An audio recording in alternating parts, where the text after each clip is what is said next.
মিয়ানমারে এক বিদ্রোহ দানা বেঁধে উঠেছে।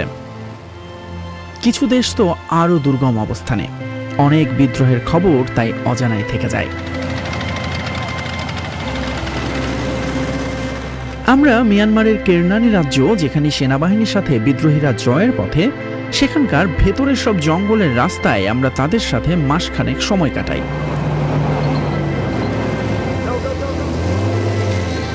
তারা তাদের বেশিরভাগ এলাকা থেকে সেনাবাহিনীদের হটিয়ে দিয়েছে, কিন্তু প্রধান সব সড়কে মাইন বসানো এবং এখনও আমরা সেনাবাহিনীর যুদ্ধ বিমানের আওতার মধ্যেই। সে কারণে আমাদের অনেকটা পথ ঘুরে আসতে হয়। আমাদের একেবারে বিপরীত দিকে খাড়া পাহাড়ের চূড়ায় এই রাজ্যের অবশিষ্ট 4টি সেনাবাহিনীর ঘাঁটির একটি অবস্থিত। তাদের স্নাইপাররা কি এখানে আমাদের দেখতে পাচ্ছে? স্নাইপাররা অনেক দূর দেখতে পায়, তারা এখানে আমাদের দেখতে পাচ্ছে। বিদ্রোহীরা এবার একটা বার্তা পাঠায়, সেনা সদস্যদের আত্মসমর্পণের আহ্বান জানায় তারা। তারা আমাদের দিকে গুলি ছোড়া শুরু করেছে এবং মর্টার নিক্ষেপ করছে, কিন্তু এখনই আমরা পাল্টা আক্রমণে যেতে পারবো না। আমরা লাউড স্পিকার দিয়েছি তাদের দিকে, তবে কোনো সমস্যা নেই, আমরা একটু পরেই আক্রমণে যাব। 12 বছর সেনাবাহিনীর সাথে থাকার পর মায়ো জিন সেখান থেকে বেরিয়ে এসে বিদ্রোহীদের সাথে যুক্ত হয়েছেন। তিনি বলছিলেন তিনি সেনাবাহিনীর সাথে তাদের ভাষায় কথা বলেন, কিন্তু এখন পর্যন্ত তার সেই কথা শোনার কোনো লক্ষণ দেখা যাচ্ছে না। সেখানে সেনাবাহিনীর ঘাঁটিতে এখনো 80 জনের মতো তাদের অবস্থান ধরে রেখেছে। আমি তোমাদের সাথে যুদ্ধ করতে চাই না, তোমাদের আমি নিজের ভাই হিসেবে দেখি। আমাদের যুদ্ধ এই সিস্টেমের বিরুদ্ধে। আমরা তোমাদের চারদিক ঘিরে ধরেছি, এটাই তোমাদের শেষ সুযোগ। তোমাদের সবার জীবন বেঁচে যাবে, আমি তোমাদের মরতে দিব না। তবে খুব কম তরুণ যোদ্ধাই মনে করে তিনি এতে সফল হবেন। সেখানে যারা আছে, শুনতেই পাচ্ছেন, প্রায় 1 মাস ধরে ওখানে আটকা থাকলেও অনেক অস্ত্র আছে তাদের কাছে এখনো। এখান থেকে বার্তা পাঠানো হয়েছে, তার উত্তরও এসেছে এরই মধ্যে।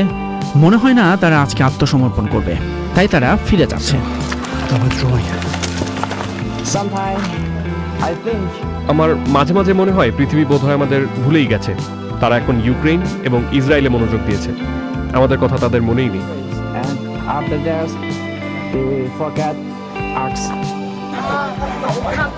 এই যুদ্ধটা যেন কোনো এক ভিন্ন সময়ে চলছে, যেখানে মুখোমুখি লড়াইয়ে হতাহতের হার অনেক বেশি। আর এখানে এই যুদ্ধের দাম দিতে হচ্ছে কেরনানি ন্যাশনাল ডিফেন্স ফোর্স বা KNDF কে। তাদের নেতা মাউই ফো থাইকে সামনে থেকে নেতৃত্ব দিয়েছেন এবং সেটার চরম মূল্যও দিতে হয়েছে তাকে। আমাদের 350-র বেশি ভাই ও বোনেরা তাদের জীবন উৎসর্গ করেছে, আরও 200-র বেশি তাদের শরীরের অংশ হারিয়েছে। আবার একই সাথে আপনি আজ সকালেও দেখেছেন শত শত মানুষ আমাদের সাথে যোগ দিতে চায়, যারা বার্মা সেনাবাহিনীর বিপক্ষে লড়তে চায়। আর এটাই আমাদের শক্তি। এই যুদ্ধটা খুবই ধীর গতির এবং রক্তাক্ত এক যুদ্ধ। শান রাজ্যের এখানে KNDF এর বিপক্ষে পাল্টা আক্রমণ দেখা যাচ্ছে। আমাদের পাশে বোমা পড়তে শুরু করে। এই যোদ্ধাদের কারোরই কোনো শরীর প্রতিরক্ষা পোশাক বা হেলমেট নেই। আমাদের কাছেও নেই কোনো বডি আর্মার, তাই কাছাকাছি যেটা আড়াল পাওয়া যায় সেটা লক্ষ্য করেই যাই আমরা।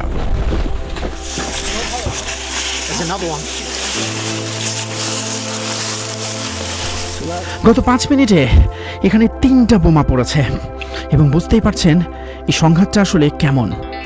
একদিকে পেশাদার সেনাবাহিনী যারা আর্টিলারি মর্টার ছুটছে, আর এদিকে সাধারণ মানুষ, বিশৃঙ্খল সব বিদ্রোহী গ্রুপ যাদের জোটটা বেশ শক্তিশালী এবং তারা যথেষ্ট সফলতাও পেয়েছে। কিন্তু মনে রাখতে হবে তাদের লড়াইটা পেশাদার সেনাবাহিনীর বিরুদ্ধে, এবং সেনাবাহিনী আস্তে আস্তে এগিয়ে আসছে। ওইসব কলা গাছগুলোর নিচে মাটিতে ক্রল করে এগুচ্ছে তারা। সে বলছে যে এটা নিরাপদ নয়। আমাদের জন্য ভালো যে আমরা এখন এখান থেকে চলে যাই, পরে আমরা পরিস্থিতি বুঝে আবার যে কোনো সময় আসতে পারবো। KNDF এরকম ঝটিকা হামলায় অভ্যস্ত, কিন্তু এটা একেবারেই অপ্রত্যাশিত ছিল।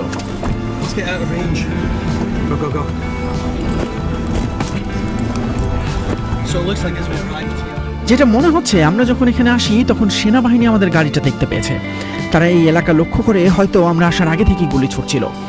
এবং কমান্ডার বলছেন এই জায়গা এখন আর নিরাপদ নয়, আমাদের এখান থেকে সরে দ্বিতীয় যে আরেকটা লাইন আছে ওখানে যেতে হবে এবং আশা করা যায় সেই জায়গাটা আর্মিদের অস্ত্রের আওতামুক্ত হবে।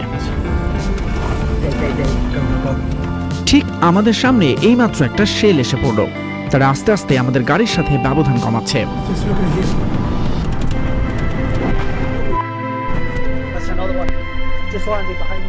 আরেকটা এইমাত্র আমাদের গাড়ির পেছনে পড়লো। ফিলিপস, তুমি যত জোরে পারো চালাতে থাকো। মনে হচ্ছে তারা এই রাস্তায় প্রশিক্ষিত। একটু দেখে নিই যে আমাদের অন্য গাড়িগুলো আসতে পারলো কিনা। আমাদের পেছনে আরো বেশ কিছু শেল অল্পের জন্য গাড়িতে লাগলো না।